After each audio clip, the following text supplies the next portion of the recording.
223 Remington bulk ammo reloads. Cheap, easy, and economical to shoot. So we see a lot of reloading stuff out there about finding the best groups with particular components.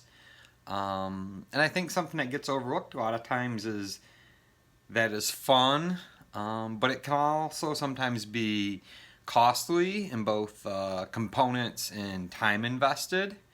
And sometimes you're just looking for some fun planking rounds that are economical and you don't feel bad burning up a couple hundred of them with some friends on a Saturday afternoon.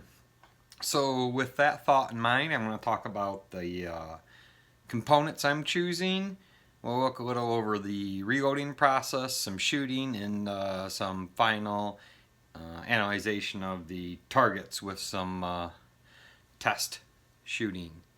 So to get started, we're going to talk about the brass. Locally, I can pick up 223 Remington brass. It is mixed head stamp. There's a local guy that picks it up from indoor ranges. He processes it, and in his process, he tumbles it in stainless steel media. He deprimes it. He runs a swaging dye through it and takes out any military crimp.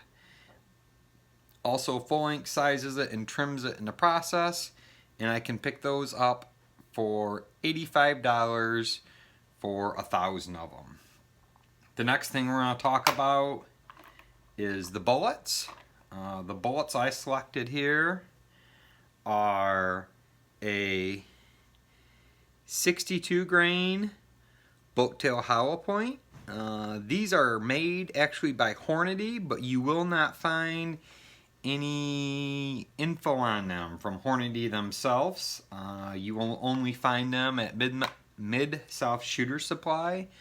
I'm suspicious it's some type of deal between Hornady and Mid-South Shooter Supply. I bought these, 250 of them for $25.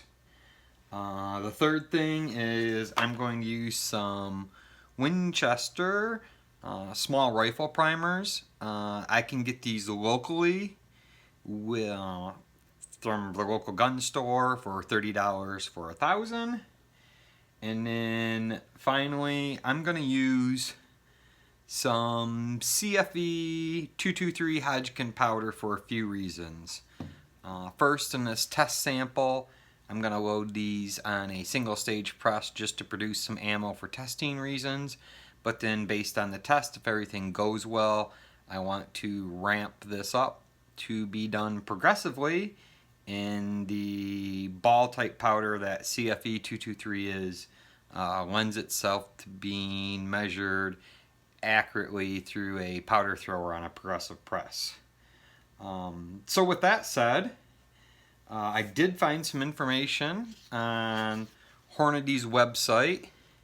It is their new updated piece of literature on 223 Remington for 60 to 62 grain bullets.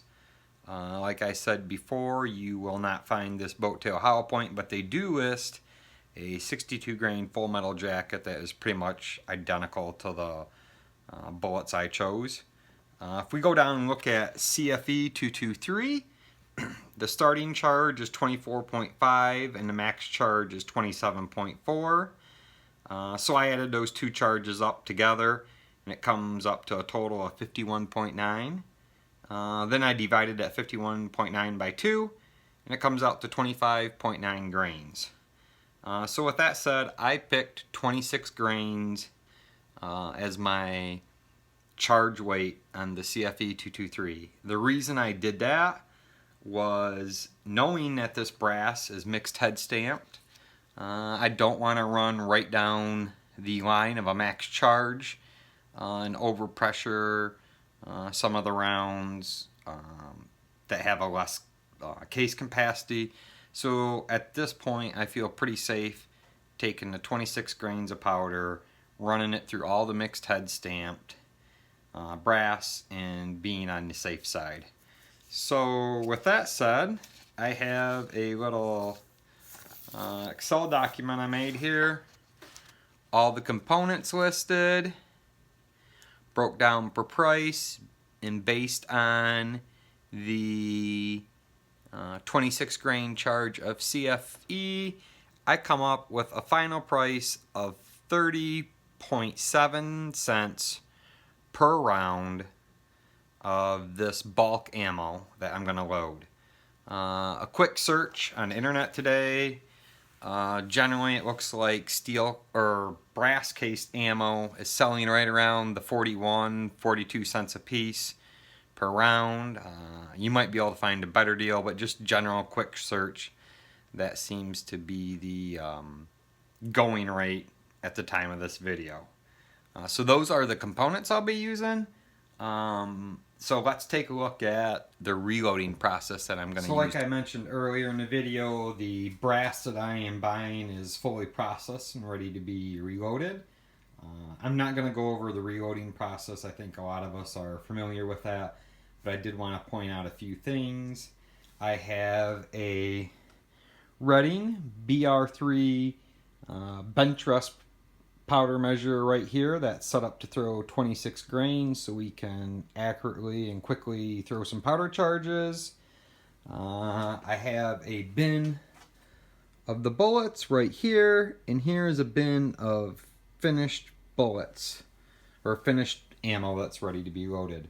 In this particular case, I used a Redding competition cedar die. It's just what I happen to have for 223. And then I also feel when you load ammo for a semi-automatic weapon, you need to give it a crimp. So I also have a Redding adjustable micro crimp die that I use to put a crimp on the ammo. So that's kind of the reloading process I went through. Like I say, I used my single stage press to produce some rounds here to begin with to do the testing, and based on how this testing goes, we will look at ramping it up on a full progressive press scale next. So here we are on the outside range with the 20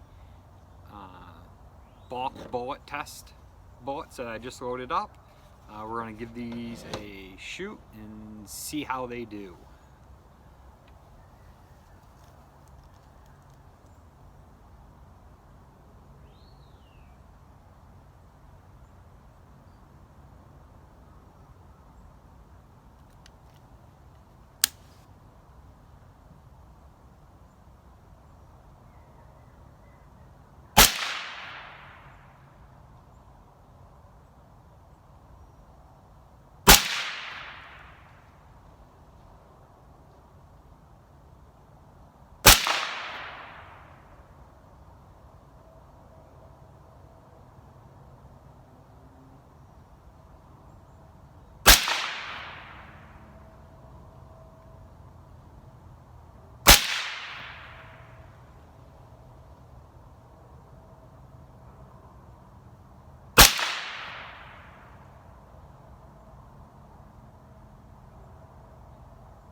So that concludes the shooting portion of the video. I will go pull the target, take it inside, and we will take a look at it and see how it did. So now we got the target pulled and we're back in the reloading room. We'll take a look at this target and talk about it.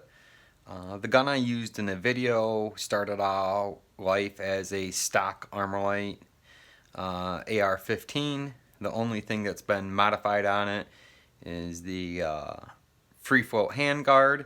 So it's a stock 2-stage mil-spec trigger. It's running just a plain EOTech on it. We shot the group at 50 yards. I should mention too that the gun also had a hybrid silencer suppressor on it during this testing. So the group was shot at 50 yards off a Caldwell lead sled.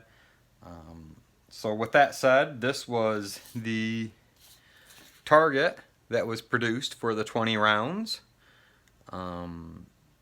So let's take some measurements and see what we actually get here. So it looks like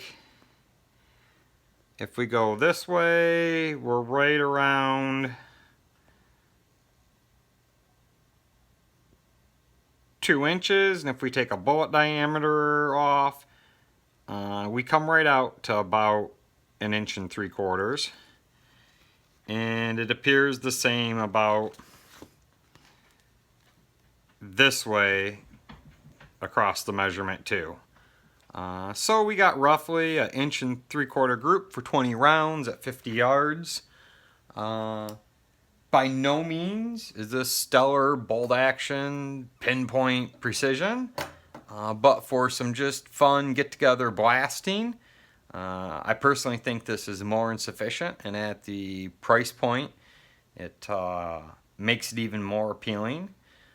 I will admit I did not use a chronograph in this video specifically because I knew I had mixed brass, and you will find quite often that will vary up your standard deviation, your muzzle velocities a fair amount. With the EOTech on this gun, I really don't shoot it past 200 yards, so you know, I don't think that's an issue in this case. We're not looking for long range repeatability, we're just looking for some fun close range blasting ammo. The last thing I wanted to do in this video was take a look at some of the brass that I picked up. You'll notice the brass is pretty dirty, but I do find this happens when I shoot my AR suppressed. It seems to just create dirtier brass for whatever reason. So with that said, we'll kind of take a peek at some of these primers, and I'm not sure how well you guys will be able to see it, but they all look to still be rounded on the edges and really show no signs of high pressure.